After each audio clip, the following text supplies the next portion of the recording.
Welcome to today's video, 5 top tips on Maxwell-Boltzmann distributions.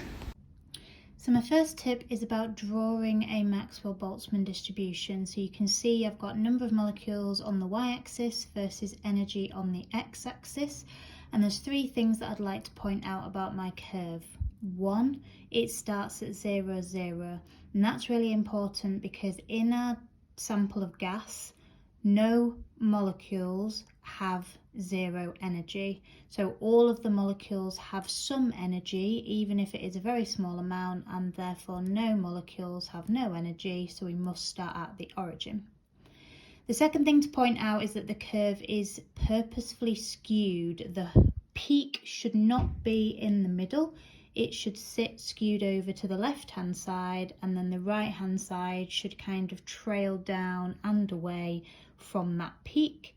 And the third key point is that when you are trailing the right-hand side of the distribution down, it should approach the x-axis but should never touch the x-axis. And if you are a mathematician, you will know that as an asymptotic graph. If you're not a mathematician, do not worry about that word. All it means is that this line has to approach the x-axis, but it can never ever touch. So it's going to get closer and closer and closer and closer, but that represents the fact that there is no infinite amount of energy, rather, that any one molecule in my sample can have. So my second top tip is to do with what we can interpret from a Maxwell-Boltzmann distribution. So the purple line represents the distribution of energies within a sample of gas. The area underneath this curve represents the total number of molecules, and that's going to be important when we think about how different variables affect the distribution of energy within a gas sample. We're going to need to remember that the area underneath the curve, shown in purple here, represents the number of molecules.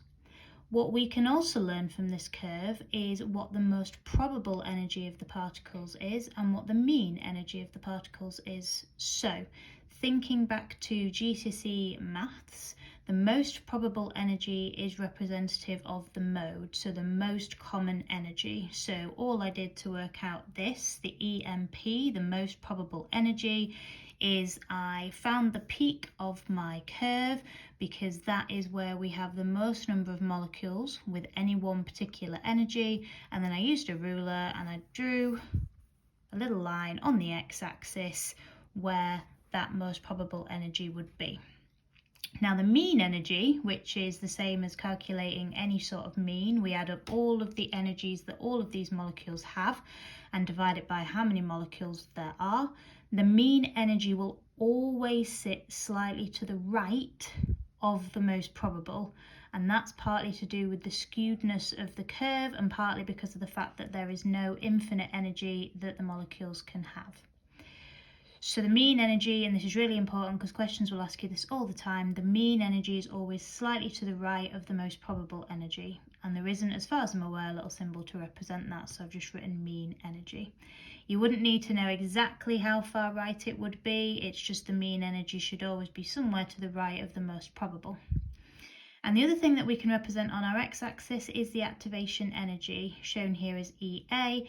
The activation energy, of course, is the minimum energy that these molecules or particles need in order to collide successfully. So what we are saying is only the molecules here, under this section of the curve, do they have the energy that is sufficient enough for collisions to be successful. Any of the molecules in this main section of the Maxwell-Boltzmann distribution will not have sufficient energy for their collisions to be successful. So now we need to think about the 3 different things that can affect the Maxwell-Boltzmann distribution or affect the number of molecules that have a particular amount of energy, which might change the number of successful collisions per second there are. The 3 variables are adding a catalyst, changing the temperature, and changing the pressure. I've started here for tip 3 with what will happen if we add a catalyst to our reaction. It's really important that you appreciate that the shape of the curve doesn't change when we add a catalyst, because adding a catalyst does not change the energy that any of the molecules have.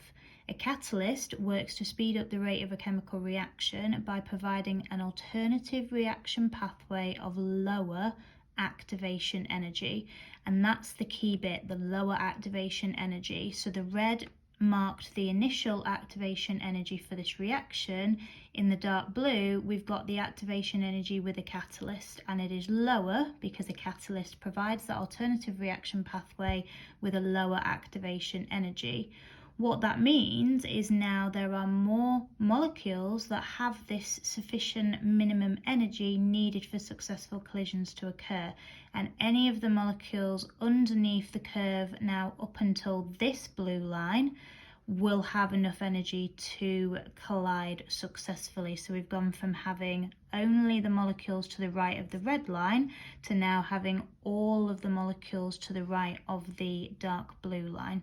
So it's increased the number of molecules that have sufficient energy for successful collisions to occur. Another variable which we can represent on a Maxwell-Boltzmann distribution is pressure. So it's important to recognise that we're dealing with the molecular distribution of energy in a gas. So concentration and surface area are not going to be relevant, but pressure definitely is. Now, when we're thinking about changing the pressure here, there's two ways we can change the pressure, and we're only going to be thinking about one of them. We can change the pressure by changing the volume, i.e. making the volume bigger or smaller, or we can change the pressure by changing the number of molecules there are in our sample, either increasing or decreasing the number of molecules that we have. Now, we're going to focus on the latter because the former isn't going to be able to be represented on a Maxwell-Boltzmann distribution because the axis is number of molecules for the y versus energy on the x. But if we change the pressure by changing the number of molecules, that is something that can be represented on a Maxwell-Boltzmann distribution. The green line that I've added on here represents reducing the number of molecules and thus decreasing the pressure. Now, to decrease the pressure by reducing the number of molecules, the area under the curve is going to change. Now, if it says specifically how the pressure has changed, has it been halved, has it been doubled, then make sure your curve is either half the height or twice the height of the original. But what is really important is that changing the pressure, whilst it does change the number of molecules, it doesn't change the distribution of energy that those molecules have. So the most probable energy should still be in the same place as it was before. The mean energy will still be in the same place that it was before. So the shape of the curve needs to match as best as possible the original. It will just either be higher for more molecules being present or lower for fewer molecules being present. The final variable, and by far the most effective variable to change if we're looking to increase the rate of a chemical reaction, is temperature. And that's because of the effect it has on the distribution of energy of the molecules of our gas sample. So the blue line that I have added represents this reaction being carried out at a higher temperature.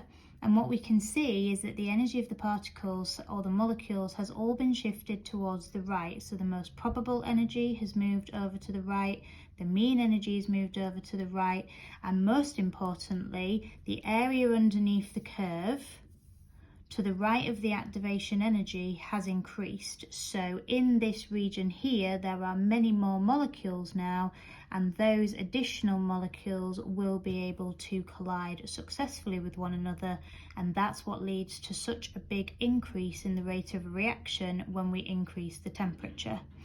Now, one thing that we have to be careful to do our best to keep the same is the area under both of the curves. So the area under the purple curve, representing a lower temperature, needs to be the same as the area underneath the new blue curve at the higher temperature, because changing the temperature of the particles doesn't change how many particles there are, it just changes the energy that they have. So do your best to keep the areas underneath those two curves the same. Curves drawn at a higher temperature, the peak will be found to the right and will be lower. Lower temperatures, the peak will be found to the left and will be higher. Thank you so much for watching. I hope you found it helpful.